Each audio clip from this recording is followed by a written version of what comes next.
Ka kynhun kinong yelek kai jong ka Assam kilara ya ka namla adu ke Lempung Yakob siat suloi bat pistol ka 10th North East Zone Shooting Championship 2023 ka belalong nadu ka arpau tarik hadu ka arpnyo tarik mentau benai nailar ka belalong ha Assam Regiment Center Tembasuk Happy Valley Shillong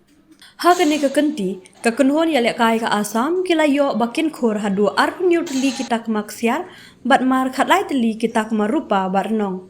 Kajela kabawan baar day ka Mizoram, kabalayo bakan khor, khat pratali kita kemaksiar, bat shipotli kita kemarupa, bat khandaitli kita kemarnong. Ka Assam Rifle Marksman Unit, kalawan balai, bat kalayo bakan khor, khat atli kita kemaksiar, pratali kita kemarupa, bat khandaitli kita kemarnong.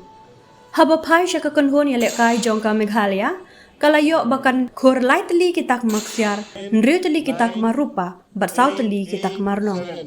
Ya kene kajing yakom la pelong da ka Shooting Association of Meghalaya SAM hapo kajing pej bat penia yaka da ka Senjuk National Rifle Association of India. Layarap ban bay pisai yaka da ka Tnat Directorate of Sports and Youth Affairs bat kumju da ka North Eastern Council.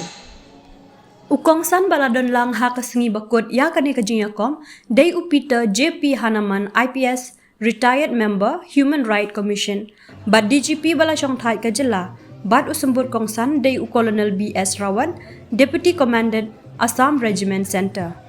Kiwai pat ki kendram kilendan ki balawan baliasa kilang ki kentop yaka S Laltangzo IES Economic Advisor NEC uba PB Warnongbri Assistant Director DSYA Treasurer MSOA ba Ksan Warjri rangkat ki Technical Official jongka NRAI ki player bat ki coach jong ki hendrutli ki jela kathain balawan baliasim benta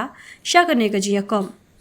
lapun benaru bakan nagalan kan pelong yakane ka 11th North East Zone Championship house name arajar arpusau